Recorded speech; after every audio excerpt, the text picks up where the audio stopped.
How we designed our MWII in Warzone 2.0.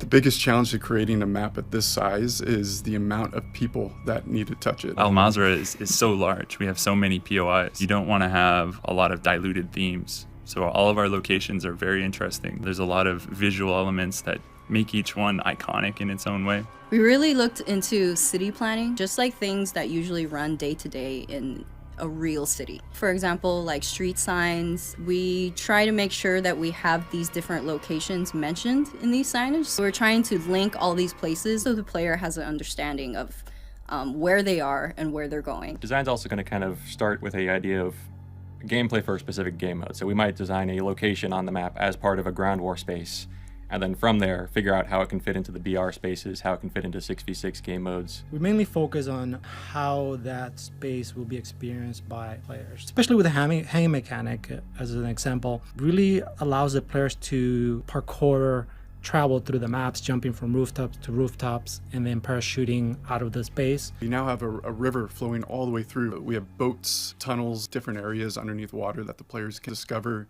and find new ways to infiltrate certain areas. Some of the new features that we're introducing in MWII is the introduction of AI, which we have strongholds which are heavily guarded, buildings or locations in those points of interest that usually hold some of the better loot. Once you start engaging that, there's a good chance that other teams are going to hear you, and they're trying to reach the same loot. So it creates this awesome dynamic. You have these two teams or multiple teams engaging the same location, all to get to that good loot. The players can really take advantage of the new terrain and play against their playstyle. If you want a vantage point, is the MWII Observatory. I personally like to drop down there and just kind of, you know, get my bearings. It's fairly open, so it's really easy to just dominate the space.